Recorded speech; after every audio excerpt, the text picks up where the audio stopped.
The office was empty, the lights dimmed, and there she stood in the doorway of my cubicle. My CEO, Victoria Langford, the woman everyone feared, the woman who never smiled, looked at me with eyes I'd never seen before and whispered words that made my blood run cold. "Take me home or you're fired."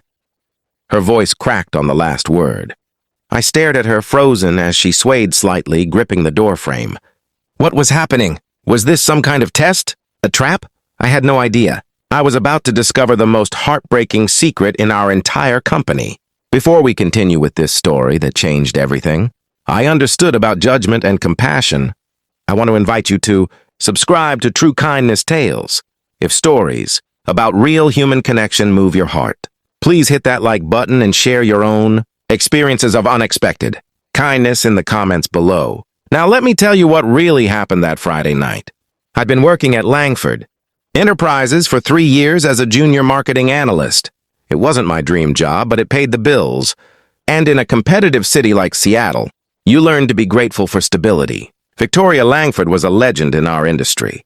She'd built a multi-million-dollar tech marketing firm from nothing, and her reputation preceded her like a storm.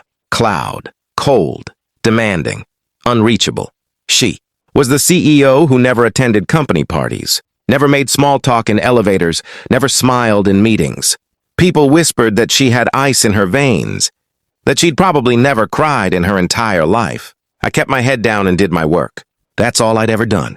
At 28, I was practical, cautious, the kind of person who followed rules and never made waves. My colleagues thought I was boring. Maybe they were right. But boring meant safe, and after growing up watching my parents struggle through financial crisis after crisis, safe was all I wanted. That Friday started like any other. I was staying late to finish a presentation, the office gradually emptying around me as people rushed off to their weekend plans. By 7:30, I thought I was alone on the entire floor. I was packing up my laptop when I heard it. A sound so unexpected it took me a moment to identify it. Crying. Soft. Muffled but unmistakable. It was coming from the executive wing. Every instinct told me to leave, to pretend I hadn't heard anything. Whatever was happening wasn't my business. But something made me walk toward that sound. My footsteps quiet on the carpeted hallway. The crying was coming from Victoria Langford's office. The door was slightly open, and through the gap, I could see her sitting at her massive desk, her head in her hands, shoulders shaking with sobs that she was clearly trying to suppress. I should have left. I knew that. But I'd never seen her like this. I'd never seen her as anything but a perfect, controlled machine of efficiency and power. Seeing her broken felt like witnessing something forbidden, something that changed the fundamental rules of reality. Before I could back away, she looked up. Our eyes met. For a second, neither of us moved. Then she wiped her face roughly and stood, trying to compose herself, but her hands were trembling. That's when she walked to my cubicle and said those words that made no sense. "Take me home or you're fired." Up close, I could see her makeup was smeared, her eyes red and swollen. She wasn't just upset. She looked completely shattered. And there was something else. The faint smell of wine. Not drunk, but definitely not sober either. My mind raced through possibilities. Was she having a breakdown? Was this harassment? Should I call someone? But then I saw her hand grip the door frame tighter. Saw the way her jaw clenched like she was fighting to maintain control. And I understood. She wasn't threatening me. She was begging. The most powerful woman I'd ever met was asking for help in the only way she knew how. Through command.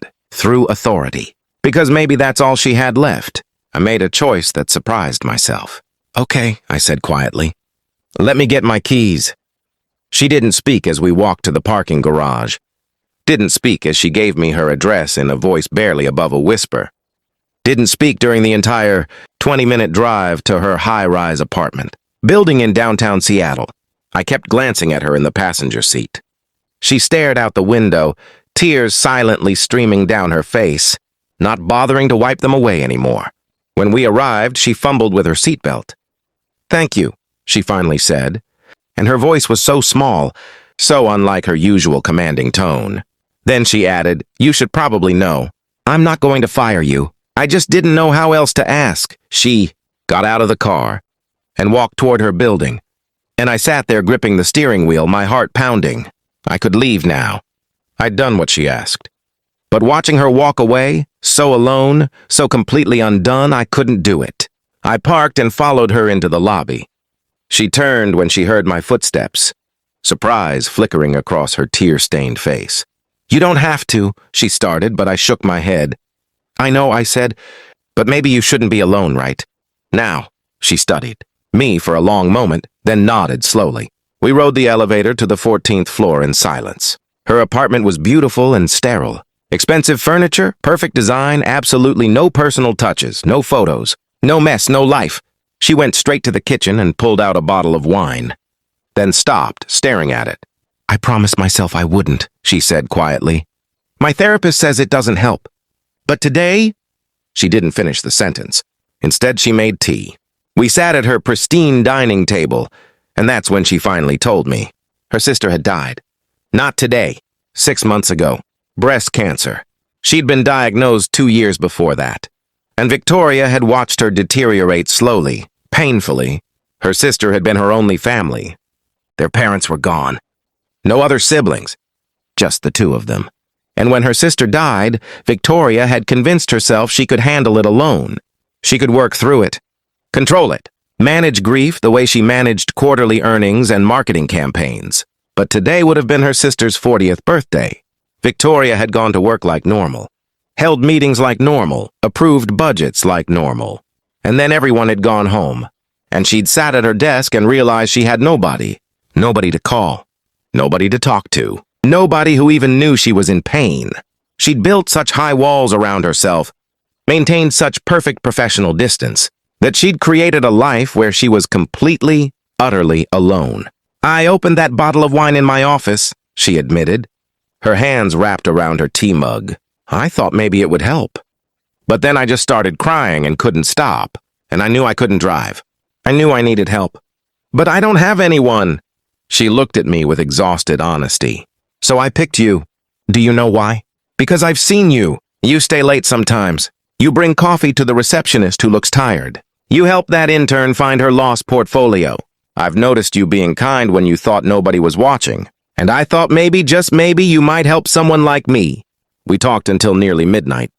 She told me about her sister, about their childhood, about building the company and sacrificing everything for success, about realizing too late that success without connection is just expensive loneliness.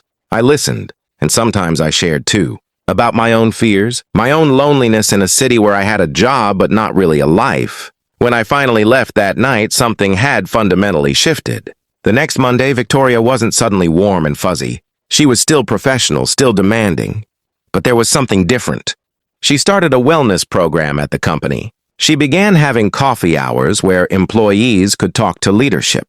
And sometimes, when our eyes met in meetings, there was understanding there. A shared secret about the masks we all wear. 6 months later, Victoria started a foundation in her sister's name, funding cancer research and support groups. She asked me to help run it. I said yes. Working on that foundation, I watched her transform. She learned to let people in. She learned that vulnerability isn't weakness. She learned that asking for help is actually the bravest thing you can do. That night in the empty office taught me something I'll never forget. The people who seem the strongest are sometimes barely holding on. The ones who appear to have everything might have nothing that truly matters. And sometimes, kindness is just showing up when someone is brave enough to admit they can't do it alone. We never know what battles people are fighting behind their professional facades, behind their perfect appearances, behind their positions of power and success. Victoria and I became real friends, not just CEO and employee, but two people who understood what it meant to be lost and to find connection in unexpected moments. She taught me that it's okay to be successful and still need support. I taught her that it's okay to be strong and still ask for help. And together, we learned that the most powerful thing any of us can do is simply be human with each other. If you've ever felt alone, if you've ever put on a brave face while falling apart inside, I hope this story reminds you that you're not as alone as you think. And if you see someone struggling, even someone who seems like they have it all together, maybe take that chance. Show up, listen, be the person who stays when everyone else has gone home.